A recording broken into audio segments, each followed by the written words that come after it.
તો ઉત્તરાખંડમાં હિમસ્ખલનમાં હજુ પણ 8 જેટલા શ્રમિકો ફસાયેલા છે। 6 ફૂટથી પણ વધારે બરફની નીચે શ્રમિકો દટાયા છે।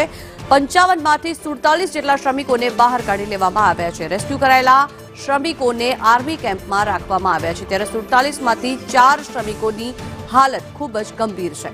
ચમોલી પાસે માળા ગામ નજીક ભૂસ્ખલન થયું હતું।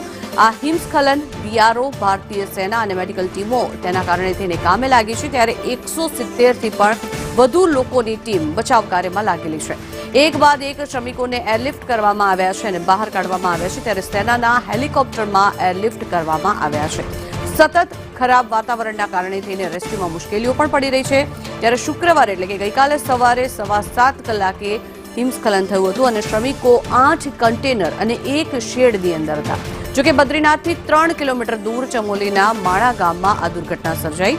બીઆરઓની ટીમ બરફ દૂર કરવાની કામગીરીમાં લાગેલી હતી। તેમની સાથે આ શ્રમિકો પણ કામ કરી રહ્યા હતા, જે દરમિયાન હિમસ્ખલન વખતે 55 જેટલા શ્રમિકો હાજર હતા। 2 શ્રમિકો રજા પર હતા, તેમાંથી 47 જેટલા શ્રમિકોને રેસ્ક્યુ કરી લેવામાં આવ્યા છે। અન્ય જે 8 શ્રમિકો છે, હજી પણ તેમની શોધખોળ હાથ ધરવામાં આવી રહી છે। આ દ્રશ્યો જે આપ જોઈ રહ્યા છો, હેલિકોપ્ટરથી તે શ્રમિકોને એરલિફ્ટ કરવામાં આવ્યા।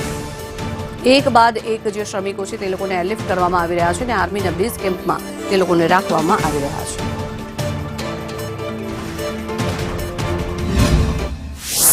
हिमखंड के टूटने की वजह से कई लोगों के दबे होने की सूचना प्राप्त हुई।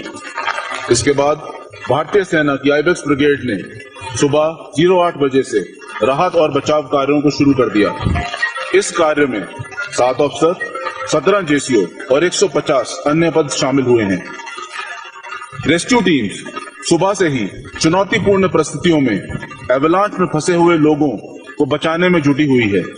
इस कार्य में हमारी रेस्क्यू टीमों के साथ साथ भारतीय सेना की स्पेशलाइज्ड मेडिकल टीम, जिसमें 3 डॉक्टर, 4 एम्बुलेंस और साथ ही इंजीनियरिंग टीम, जिसमें कि 4 स्पेशलाइज्ड इंजीनियर इक्विपमेंट शामिल हैं, दबे हुए लोगों को बचाने की कोशिश कर रहे हैं और माना और जोशीमठ के बीच का रास्ता खोलने की कोशिश कर रहे हैं।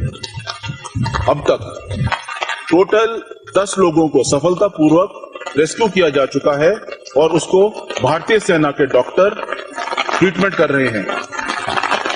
ये भी सूचना प्राप्त हुई है कि 22 लोग और सुरक्षित हैं, जिनका पहले दबे होने की आशंका थी। भारतीय सेना की राहत और बचाव कार्य अभी भी जारी है और बाकी बचे हुए लोगों को निकालने की पूरी कोशिश की जा रही है।